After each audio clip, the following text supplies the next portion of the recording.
बिस्मिल्लाहिर्रहमानिर्रहीम। अस्सलाम वालेकुम नाज़रीन। तमाम सूबाई और वफाकी मुलाजमीन के लिए आज की बड़ी अपडेट के साथ हाजिर हैं। सरकारी मुलाजमीन के लिए गोल्डन हैंड शेक की अहम तरीन अपडेट, तमाम तर तफसीलात, सूबों में क्या सूरत हाल और वफाक की सूरत हाल क्या है, गोल्डन हैंड शेक के हवाले से तमाम तर तफसीलात इसी वीडियो के अंदर आपको शेयर करेंगे। पहली बार चैनल को विजिट करें तो बेल आइकन को प्रेस करना और चैनल को सब्सक्राइब करना बिल्कुल मत भूलें ताकि इस तरह की अहम अपडेट्स आपसे मिस ना हो जाए। नाज़रीन, सूबाई मुलाजमीन असातिज़ा के लिए गोल्डन हैंड शेक की तैयारियाँ जो है मुकम्मल हो चुकी हैं। पहले सूबों की बात करते हैं, फिर वफाक के मुतालिक बात करेंगे। पंजाब में जी 55 साल उम्र शर्त है रिटायरमेंट के लिए, और इससे कबल जैसे कि आपको मालूम ही है कि अगर मुलाजिम रिटायरमेंट लेते हैं तो उस पर जुर्माना भी आयद होगा।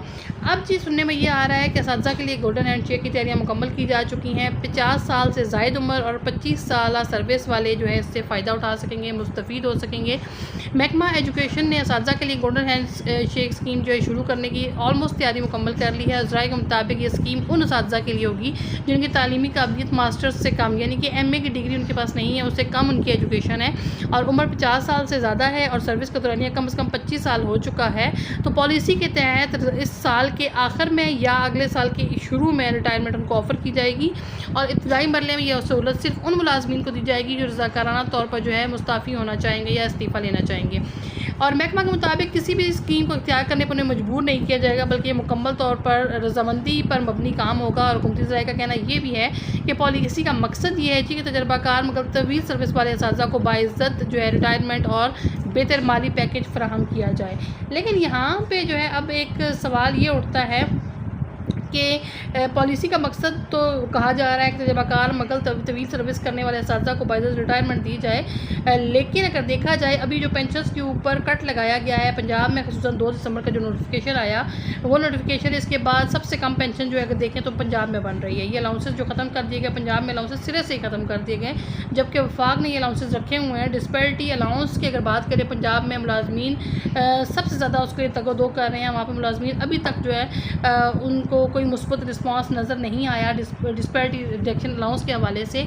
और अगर सिंध की बात करें, सिंध में अभी नोटिफिकेशन आया है, उन्होंने अलाउंस कम किए हैं लेकिन ख़त्म नहीं किए, लेकिन पंजाब में तो सिरे से ख़त्म ही कर दिए गए हैं ये अलाउंसेस जितने भी हैं। गोल्डन हैंड शेक पैकेज जो है अब वो आएगा। अगर बात करें हम वफाक की, अब अगर तो वफाक के अंदर जो 24 महकमे हैं उनको सबसे पहले स्टेप पे ख़त्म करने के हवाले से बात की जा रही है। जो 24 इदारों की निजकारी जिनको 3 मराइल में किया जाएगा और वो इदारे ख़त्म किए जाएंगे, उनके मुलाजमीन को कुछ को दूसरे महकमों के अंदर जम कर दिया जाएगा, कुछ को गोल्डन हैंड शेक दे दिया जाएगा। लेकिन वफाकी मुलाजमीन के लिए अभी तक पैकेज जो है उसको इशू नहीं किया गया। कोई भी सरकारी मुलाजिम जो है एक दिन के अंदर उसको नहीं सर्विस छुड़वा के बिठा दिया जाएगा। ये पूरा टाइम टेकिंग प्रोसेस है। 3 स्टेप्स में ये चलेगा वफाक के अंदर। और जो महकमे जिनको प्राइवेटाइज़ किया जाएगा या जिनकी निजकारी की जाएगी, उनके मुलाजमीन को अगर बरतरफ किया जाएगा तो ज़ाहिर गोल्डन हैंड शेक की कोई स्कीम उनके साथ शेयर की जाएगी, या फिर ये होगा कि उन मुलाजमीन को जो है दूसरे किसी महकमे के अंदर जम कर दिया जाएगा। ज़ाहिर है ऐसे किसी भी मुलाजिम को उठा के चुप करके निकाल देना, कुछ ना देना, ज़ाहिर है सरकारी नौकरी जब मुलाजिम कर रहा होता है तो वो अपना मुस्तकबिल देख रहा होता है, इसीलिए सरकारी नौकरी लोग करते भी हैं। तो जनाब यहाँ पे सुनने में ये भी आ रहा है कि पहला जो मरला है पहले जो मरले हैं उसमें कौमी एयरलाइंस, रोज़ वैलेट होटल और ज़राई तरक्याती बैंक की निजकारी होगी। आइस्को में जो है 3 चीज़ों की निजकारी की जाएगी। इसके बाद दूसरा मरला आएगा और फिर तीसरा मरला आएगा। ये सूरत हाल तो जी थी वफाक की। अभी जो लेटेस्ट खबर कल परसों से जो नोटिफिकेशन एक जारी किया गया है, जिसके बारे में एक क्लैरिफिकेशन नोटिफिकेशन आया पंजाब की तरफ से, उसमें जो है अलहदा से ये डिटेल दी गई है कि LPR के मुख्तलिफ अलाउंसेस की अदायगी के मुलाजमीन को नहीं की जाएगी। उसकी कुछ डिटेल यहाँ पे आपके साथ शेयर करते जाते हैं।